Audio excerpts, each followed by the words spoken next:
Bonjour Père Noël. Bonjour.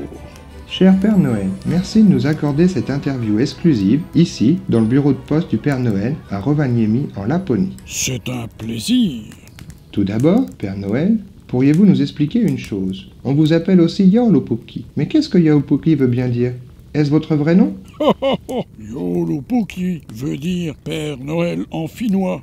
En Finlande, on m'appelle Joulupukki. Dans d'autres pays, on m'appelle Santa Claus. Certains m'appellent même Grand-Père Noël. Mais tu peux m'appeler Joulupukki Père Noël comme tu veux. Depuis combien de temps vivez-vous ici en Laponie? Depuis très très longtemps. Comme on disait dans le temps, nous avons vu des centaines de lunes depuis mon arrivée en Laponie.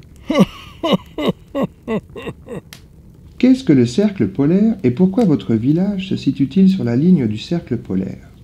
Le cercle polaire arctique est une ligne magique qui fait un tour sur la Terre. Et ici, en Laponie, au-delà du cercle polaire, il y a des jours en été où le soleil reste levé tout le temps. Il fait soleil jour et nuit. Et en hiver, le soleil reste couché pendant des jours. Mon village se trouve exactement sur le cercle polaire arctique depuis des lustres. C'est un endroit très pratique. Ici, beaucoup de routes se croisent. Pourriez-vous nous en dire plus sur le bureau de poste du Père Noël et le village du Père Noël? Nous sommes dans le bureau de poste central du Père Noël à Rovaniemi. C'est ici que m'arrivent des lettres du monde entier. Et le village du Père Noël, c'est ce qu'il y a autour. Tu trouveras des maisons en bois avec des magasins, des cantines et d'autres choses intéressantes. J'ai ma maison juste en face. On l'appelle le bureau du Père Noël et c'est là que je reçois mes visiteurs. Si tu veux en savoir plus sur le village du Père Noël, visionne cette vidéo. Combien de lettres recevez-vous chaque année dans votre bureau de poste?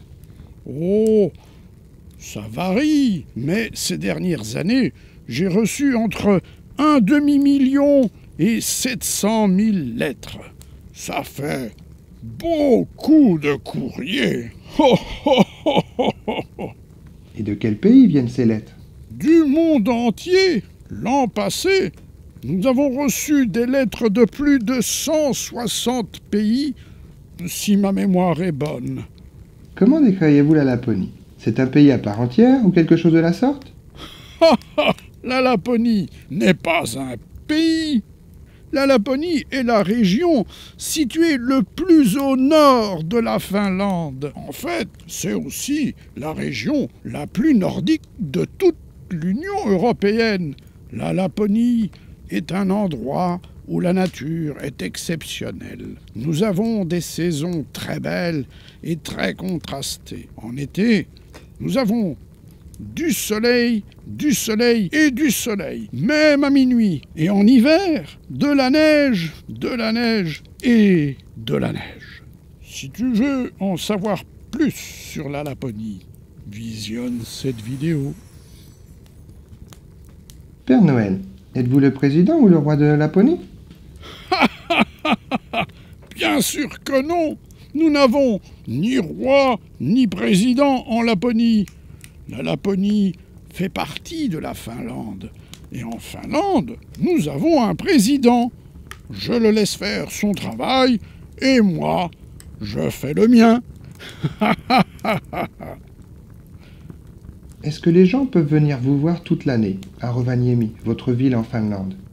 Bien entendu, l'on peut venir à Rovaniemi n'importe quel jour de l'année et me rencontrer dans mon village sur le cercle polaire arctique.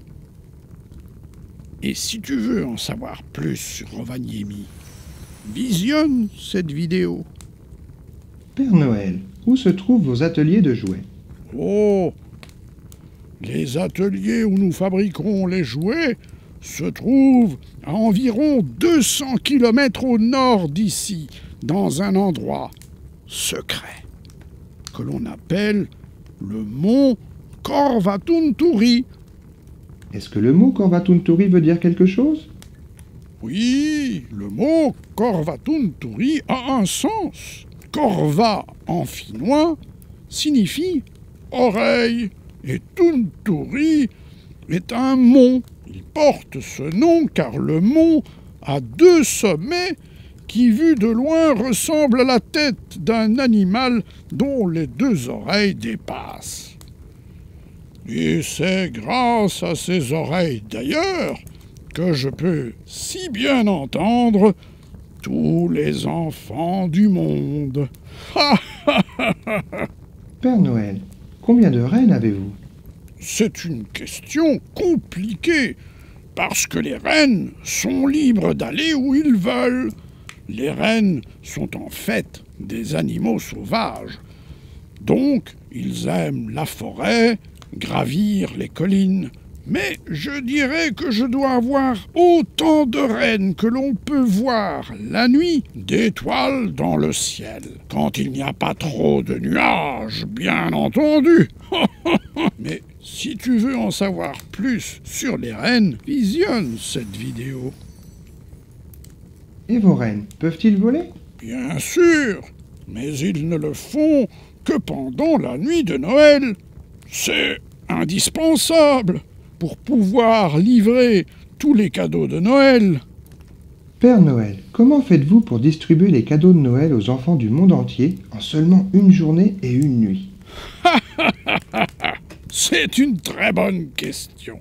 D'abord, c'est vrai, j'ai une très longue expérience dans ce travail, comme mes rennes et comme mes lutins. Puis, la remise des cadeaux de Noël, c'est quelque chose de magique.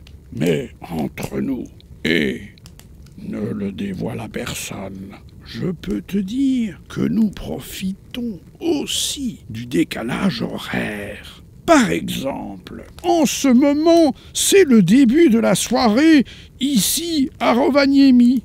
Ailleurs, dans le monde, les enfants se réveillent dans un autre coin de la Terre. Les enfants sont profondément endormis, et ainsi de suite. Donc, mes rennes et moi, nous profitons de ce décalage horaire. Merci beaucoup, Père Noël, pour cette interview exclusive. C'est un plaisir. Et n'oubliez pas, soyez sages. À bientôt.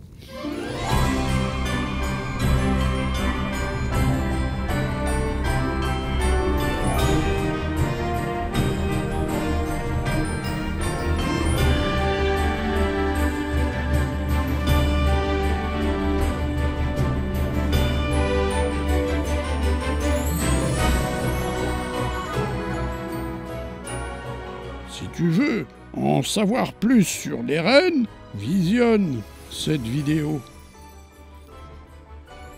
Si tu veux en savoir plus sur la Laponie, visionne cette vidéo.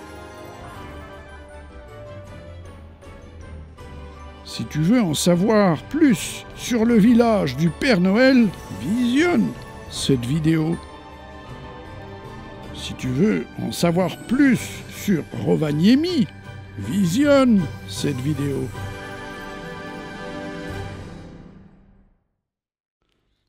À bientôt.